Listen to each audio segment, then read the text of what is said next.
Big round of applause for Connor Hansleben.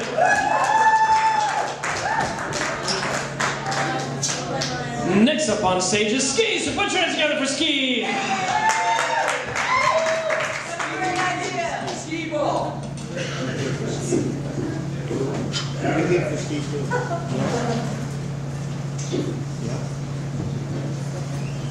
So if you take anything out of the story I'm going to tell you, I want you to get 2 bits right.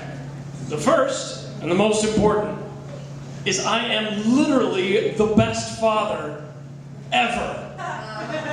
You could ask billions of people, and I'm sure they would confirm that I am the best father ever. The second thing I want you to take away from this story is that anyone named Dylan is a snake. Just a fucking bag of dicks. There's something about the name Dylan.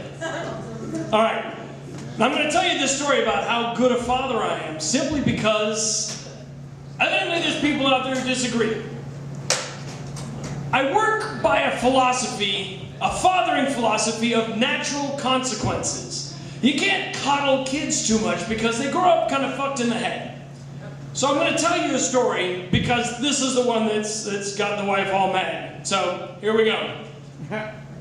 I had my kids. I have 2 6-year-old kids. They are just fantastic. Fraternal twins, great kids, super sweet, super innocent, pretty smart for, 6-year-olds. But take care of them every now and then. And I had them in my room. And my room is fucking awesome. It has swords on the walls, and it has bits of armor, and all of these things from different eras of combat. I mean, all kinds of great stuff. Knives, and swords, and bows and arrows, all kinds of really cool crap. Now, I know what you're thinking is that's terrible, but it's all foam. Nothing there's gonna hurt a kid, so you can calm the fuck down.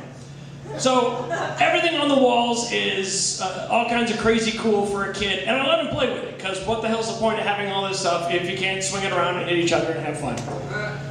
So, I was gonna go do some work, but I'm also kind of watching the kids, so I put them in this room, and in the center of the room, there is kind of a glass cabinet tree thing. It's a little bit difficult to get to, but they don't generally try to get anything up top because it's a little bit harder. But natural consequences, as I said. I have a fold-out buck knife, about 4 inches long, locks, sharp enough to cut a hair if you drop it on it from top. Folded it up, put it up there.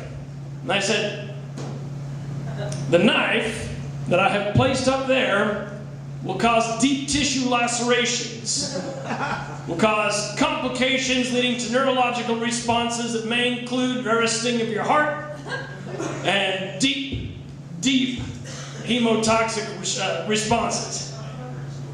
And I left. Didn't leave. Fucking Dylan. I invited one of the kids' friends over named Dylan.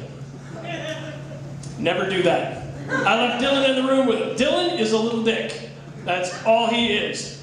And I knew this before I invited him over, but I still invited him over. The kid is just, no matter what you say, he does the opposite. I gave him the same instructions, deep tissue wounds, blah, blah, blah, and I left. And I didn't come back to that room until I heard the screaming. I came upstairs, both kids just covered in fucking blood, and I'm like, deep tissue wounds, what do you think that means? Of course, they don't know. I should have thought about that. And Dylan, being the little dick that he is, was just laughing his ass off in the corner. Not a drop of blood on him, completely innocent. Best father ever. Right? Right? I may have missed a few details. Hold on. Some details that I did perhaps fib just a little bit on. First off, it was not a room. It was a garden.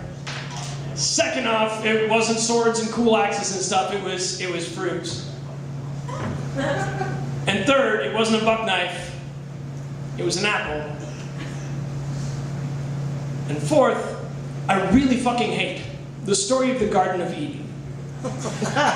And the idea that someone who is upheld as an omnibenevolent, omniscient creature could put 2 innocents, childlike, in a garden where literally nothing could hurt them, where death was as word as unknowable as deep tissue wounds and hemotoxic shock, and simply give the command, don't touch, because deep tissue wounds will happen afterwards. In a world where that never happened, where every other weapon on the wall, every other fruit in the tree was perfectly edible. I really hate that. I love the story of the Garden of Eden, but I hate this part of it, that this is somehow accepted, that this is the idea, this is the best story that someone could come up with for God. And that's all. I just wanted to express my frustration.